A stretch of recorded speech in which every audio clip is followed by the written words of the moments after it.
রাজপথ দিয়ে এগিয়ে আসছে।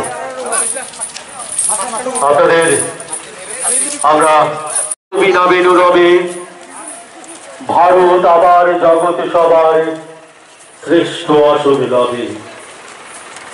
ভারত মাতার এই বন্দনালয়ে আপামর বিলোনিয়াবাসীকে স্বাগত। আজকের এই রাজপথ থেকে হাতে হাত কাঁধে কাঁধ মিলিয়ে আজ এই বিলোনিয়া রাজপথে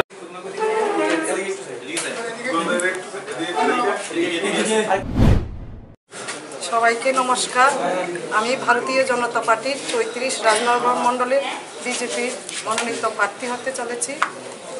আমাদের যে বিগত সরকারের সিপিএম সরকারের বিধায়ক সুদনবাবু ছিলেন, উনি 25 বছরে আমাদের রাজনগরে কোনো উন্নয়ন করেননি। তো আমরা আশা রাখি আগামী দিনে আমরা উনাকে 10 থেকে 12 ভোটে পরাজিত করে, আমরা 10 থেকে 12,000 ভোটে পরাজিত করে আমরা রাজনগরবাসী উনাকে যে 25 বছরের বিধায়ক হিসাবে জমানা জব্দা করতে যাচ্ছি। এবং আমরা আমাদের সবকা সাথ সবকা বিকাশের সাথে এবং এক ত্রিপুরা শ্রেষ্ঠ ত্রিপুরার লক্ষ্যে আমাদের রাজনগর 34-এ যা যা গ্রামবাসীর জন্য যা যা উন্নয়নের করা আমরা সবগুলো করতে চেষ্টা করব এবং অক্ষরে অক্ষরে কতটুকু আশাবাদী আপনি জয় নিয়ে? আমি জয় নিয়ে 100% আশাবাদী। কি করবেন প্রথম অবস্থায়, কি করবেন আপনি বিধায়ক হওয়ার পর?